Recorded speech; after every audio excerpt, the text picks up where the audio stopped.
Dalalapit naman na araw ng mga puso, February 14 naman yan. Hindi kailangan daw gumastos ng malaki para sa isang romantic date. Meron din mga lugar kung saan very romantic pa rin ang setting. Pero pasok sa budget ang gastusin. Alamin yan sa News to Go ni Athena Imperial. I love you. I love you too. 10 taon ng mag-asawa pero mainit pa rin daw ang pagmamahala ni na Grace at Joseph. Kahit daw kasi mahirap ang buhay, hindi nawawala ang pagpapahalaga nila sa isa't isa, lalo sa mga importanteng okasyon, tulad ng Araw ng Mga Puso.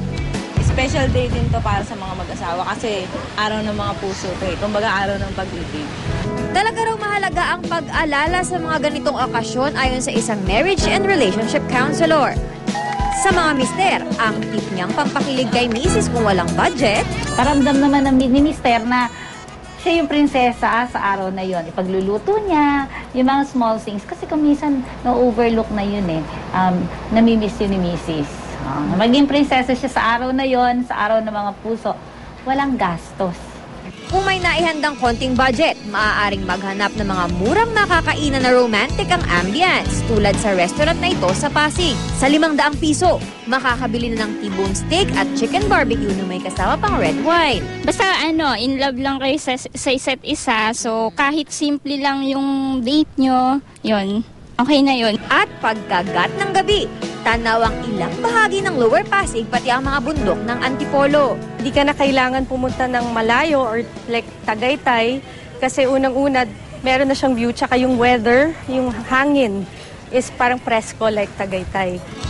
Kung gusto niyo namang mag-relax, pwede ring isama ang minamahal sa isang massage spa. Sa massage hut na ito sa Ortigas Center, 570 pesos ang isang oras na masahe para sa magkasintahan. Pumapasok tayo ng 6 times a day. So, parang relaxation na rin po yung rest day po natin. So, parang time na rin po para sa aming dalawa po. Sa mga ganitong aktibidad, hindi raw ang gastos ang mahalaga, kundi ang mga alaala na magpapatibay lalo sa pagkasama ng magkasintahan. Part yan ng getting to know each other eh.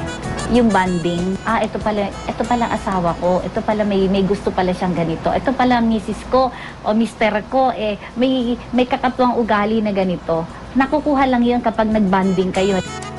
Athena Imperial, GMA News.